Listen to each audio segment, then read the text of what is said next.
Bueno, pues comencem ja l'última espenta i tenim a la professora Lorena Melchor, que va fer-nos una comunicació.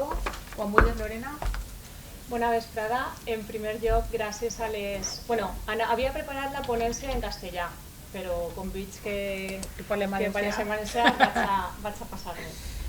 Com deia, gràcies a les organitzadores per deixar-me presentar aquesta comunicació i com ja són poquets i veig cares de cansades, vaig intentar ser molt breu en 5 minuts, vaig intentar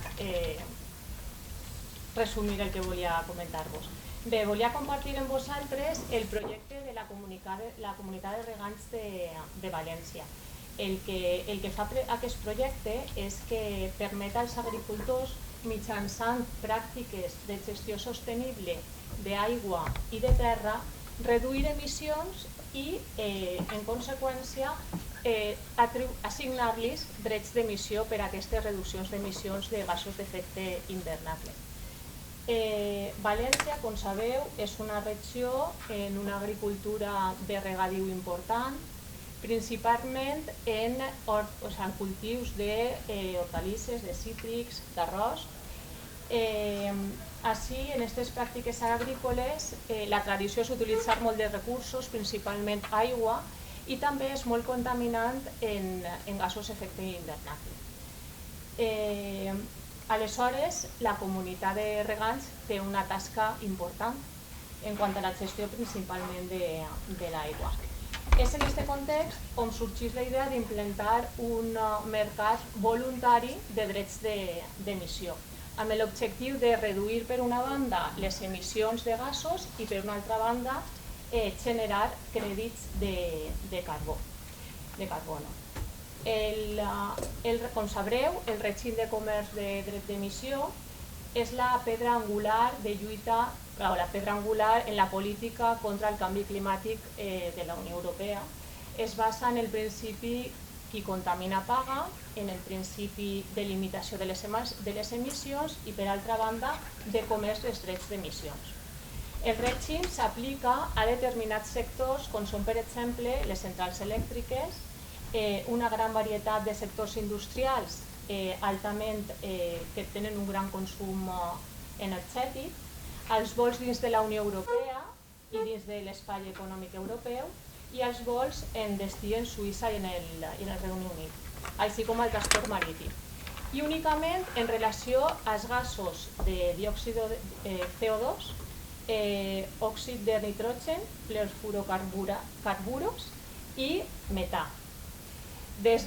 Com funciona aquest règim? Que des de l'1 de gener del 2005 les empreses afectades per aquest règim tenen que entregar els mateixos drets d'emissió els mateixos drets que emissions generen.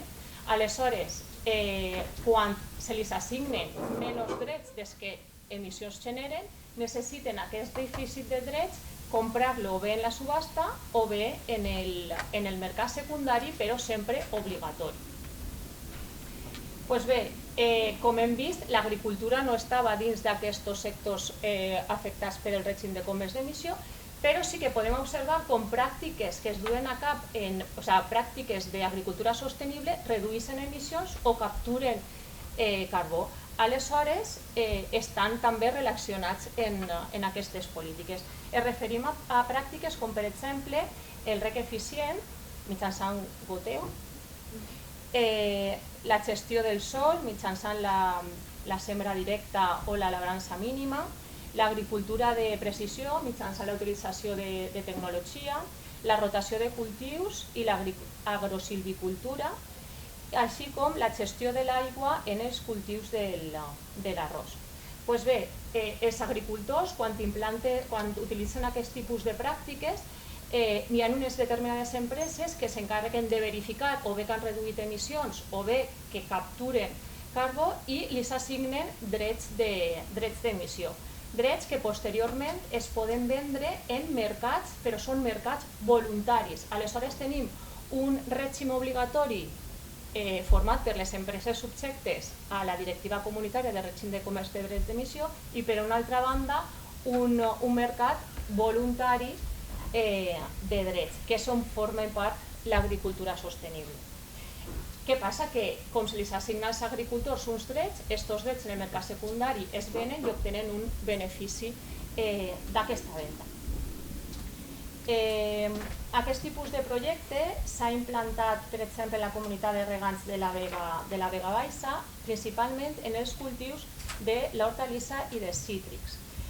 És important tindre en compte que aquest tipus de model és altament replicable i que té un gran potencial d'escalabilitat. Si jo, agricultor, veig que el meu veí per dur a terme aquestes pràctiques té un benefici econòmic, doncs jo intentaré també implantar-lo en les meues terres.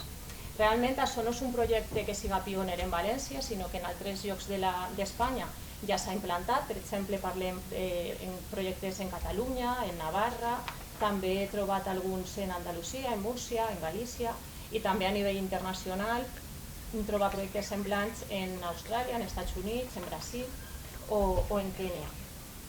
Principal problema que té aquest tipus de projecte, que no tenim regulació. No hi ha normativa que regula tot això, aleshores es crea una gran incertidumbre jurídica.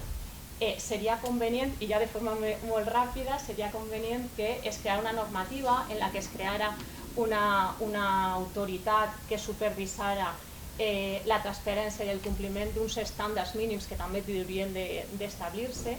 Seria interessant que es creara un registre centralitzat d'aquests drets, que pogueren veure la titularitat, així com la traçabilitat de qui ha comprat i qui ha venut aquests drets, que no existís.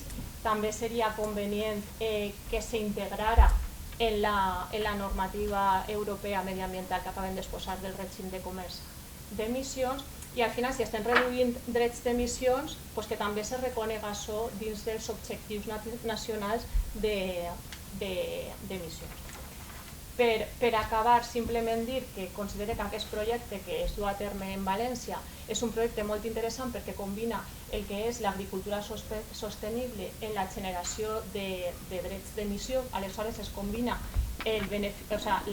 incentius o beneficis ambientals amb beneficis econòmics, però al mateix temps hi ha una sèrie de problemes jurídics que deuen ser resolts, i això sols passa perquè s'aprovi una normativa sòlida que aposte per aquest tipus d'agricultura sostenible, i crec que pot estar en coherència i pot donar-nos moltes pistes com s'ha regulat el règim de comerç d'emissió. Molt ràpid, però... Moltes gràcies, Lorena. Bueno, pues donem pas a Gala. Vale. Yo vi, a ver si me acuerdo de definir la meva, sí.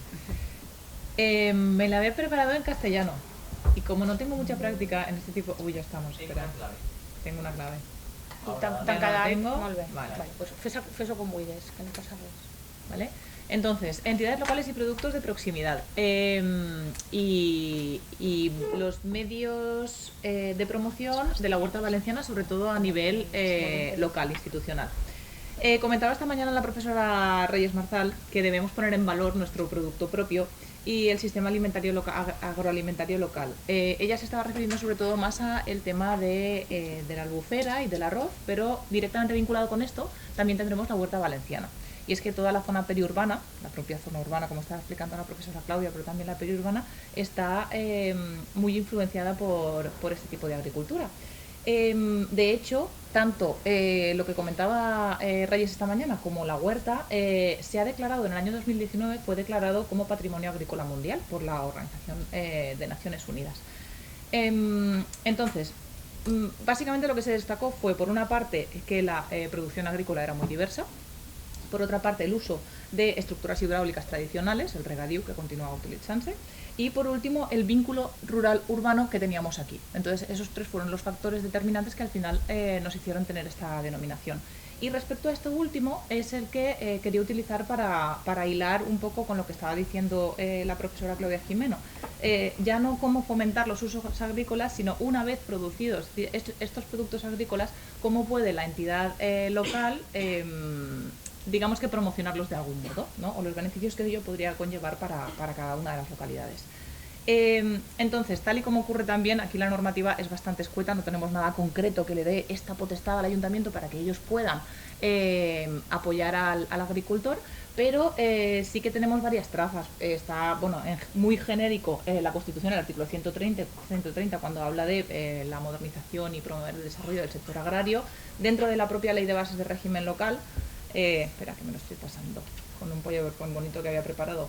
Aquí, la Ley Reguladora de Bases de Régimen Local, que también lo determina para, pues eso, lo que son todas las actividades que puedan beneficiar a la comunidad vecinal, sean de mercados, sean de protección del medio ambiente o actividades complementarias. Y por último, la Ley de Desarrollo Sostenible del Medio Rural, que esta sí que nos dice concretamente que se debe proteger la agricultura integrando los productos locales en la cadena de valor. Y se aplica esta ley porque justo nos encontramos en una de las zonas periurbanas. Entonces, en cuanto a las diferentes estrategias y políticas públicas que pueden utilizarse, pues he puesto aquí varias, que no voy a mencionarlas porque os los digo más o menos con carácter general. Los mercados locales. Organizar mercados locales al final lo que hace es aproximar el producto de manera directa y sin intermediarios al consumidor. Tenemos ejemplos como puede ser el de, y estos son mercados extraordinarios que se repiten año tras año y que tienen un gran éxito, como el de Catarroja o el de Puçol de l'Horta d'Estiu. También tendremos las ferias gastronómicas. Aquí he puesto la de la tomata. Estas ferias no atraen tan solo a los residentes y a los pueblos vecinos, sino también al turismo. Entonces al final es un desarrollo de la propia economía local. También tendremos las campañas de sensibilización. Esto sí que se ha producido, pero más en ayuntamientos más grandes. Tenemos, por ejemplo, una guía de creación de empresas y de espais de producción agroalimentaria, en general, o asociaciones como Perlorta, que buscan un movimiento cívico que vaya dinamizando todo esto. También tendremos convenios con las escuelas. Hablábamos de los huertos escolares, que es cierto que es una maravilla. Yo tengo la experiencia en el cole de mis propios hijos de que tenemos huerto escolar y les aporta muchísimo, no tan solo dentro del centro, sino en Benimaclet. En Benimaclet, una de las zonas con las características que comentaba Claudia. Al final es divulgación y educación lo que necesitamos para poder aproximar para poder darle el valor al producto de proximidad. Planes de sostenibilidad igualmente, con visibilidad de productos locales, o ayudas al agricultor. Ayudas no tan solo de subvención, sino también de asesoría técnica. Y tendremos también la colaboración con asociaciones agrarias. Estas asociaciones lo que hacen es al final determinar las indicaciones geográficas protegidas y las marcas y denominaciones de origen. Normalmente suelen surgir de esto. No es la propia entidad local la que tiene la idea, sino la asociación que le da movimiento. Y es muy difícil en realidad conseguir una denominación de origen para los pequeños ayuntamientos, pero no una marca. Entonces lo que están haciendo muchos de los ayuntamientos del Horta es conseguir marcas.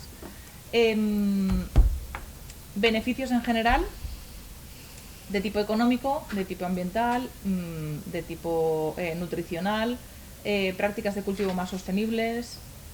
Estoy así como muy rápido,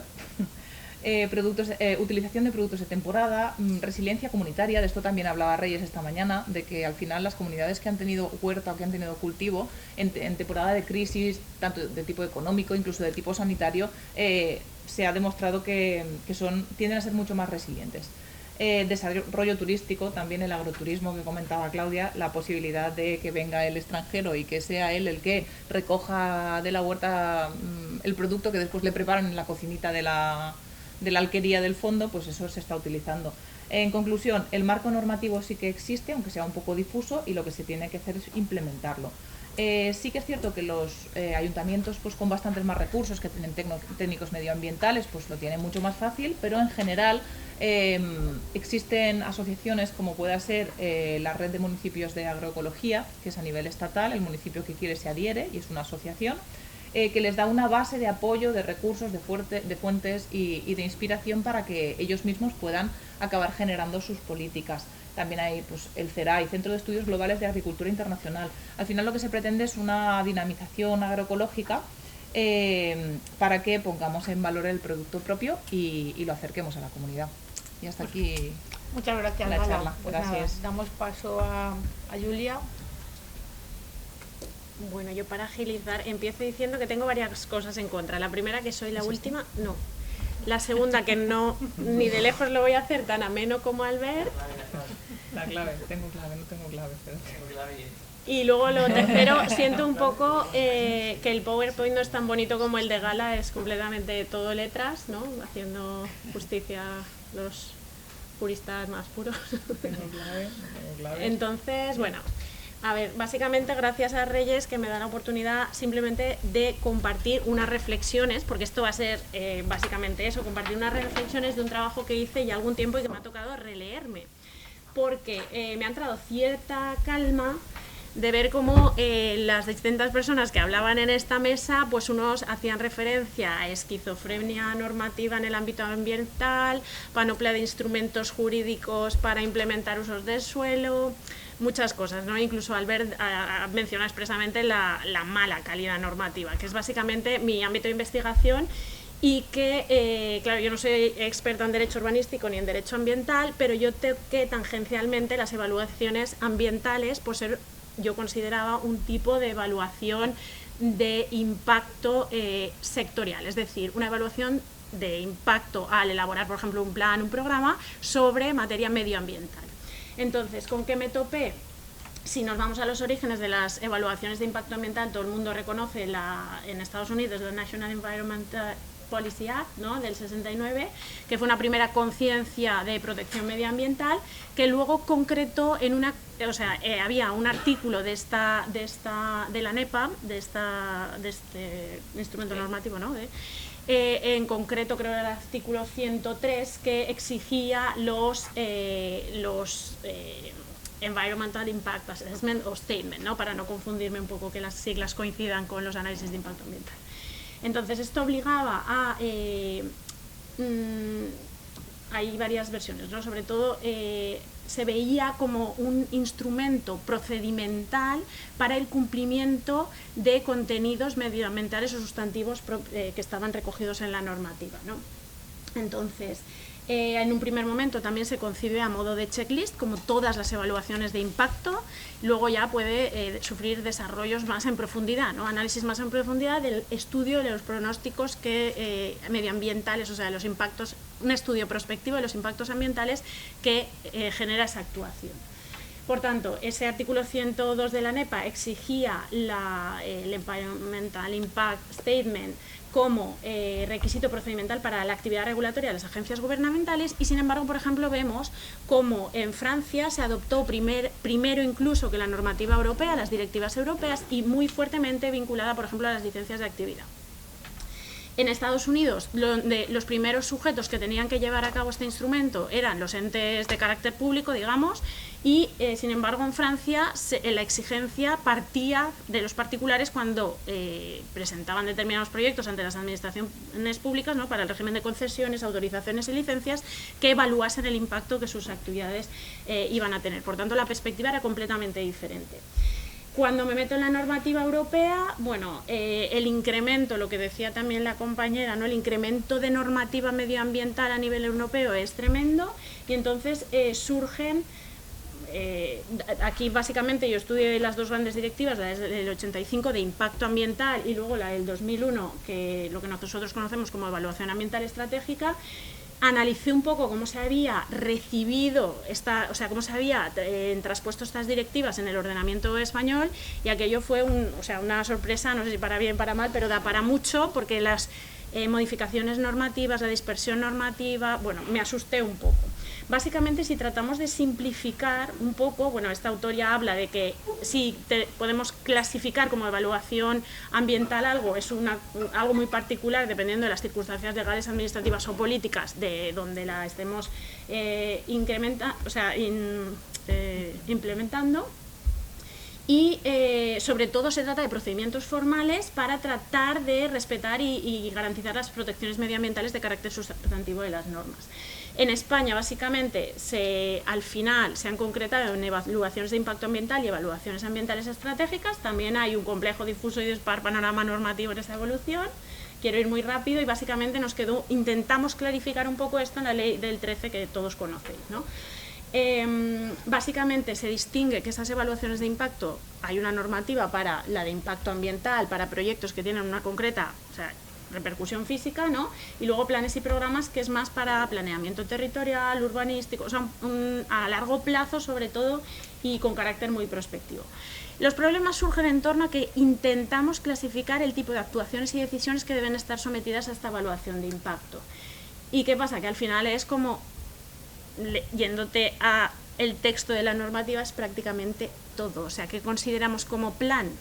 ¿Estamos aplicándolo bien? No, pues no lo sé, ¿no? Hay sobre todo la estricta distinción que seguimos manteniendo de evaluaciones de impacto ambiental y evaluaciones ambientales estratégicas. Yo creo que confunde muchísimo, porque al final el instrumento lo que trata de hacer es análisis prospectivo del impacto sobre el medio ambiente de una actuación o una decisión. Esta podrá ser privada, pública, la que sea. Entonces, centrarnos en cuál es la actuación, esto va a ser muy difícil, porque nos pueden salir catálogos y anexos de millones de actividades y además muy... ¿Por qué no, por ejemplo, era este el objetivo de la directiva? ¿Por qué no nos centramos en analizarlas todas y sobre todo aquellas que efectivamente tienen ese impacto? O sea, centrarnos en la magnitud del impacto como elemento determinante al que deben estar sometidos, o sea, o aplicarse estos dos instrumentos. Fijaros que en este sentido, por ejemplo, la Ley de Cambio Climático añadió a las memorias de impacto normativo generales en la Ley de Gobierno el análisis de impacto por razón de cambio climático. Es que es como un poco un desorden general, ¿no? Al final lo que pretendemos es, si la actuación efectivamente se pronostica que tendrá impactos medioambientales, pues vamos a exigir algún instrumento que de alguna medida lo analice, aunque sea mínimamente. Y entonces, no lo sé, estaré feliz si me rebatís un poco lo que he dicho, si hay ideas que no están del todo a lo mejor bien vistas, ¿no?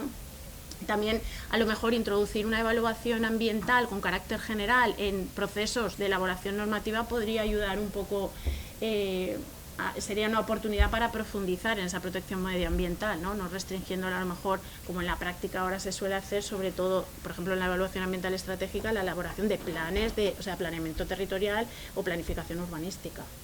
No sé si me he aclarado o la reflexión era demasiado. Entonces, al final, eso, el mecanismo de evaluación de impacto pretende el pronóstico de este impacto y, sobre todo, exteriorizar esa difícil y constante ponderación de intereses, por ejemplo, económicos, medioambientales, plasmarla de alguna manera en algún sitio. Entonces, esto yo creo que, ya os digo, son un poco unas reflexiones que comparto, no tengo ni una solución ni nada más, pero hasta aquí.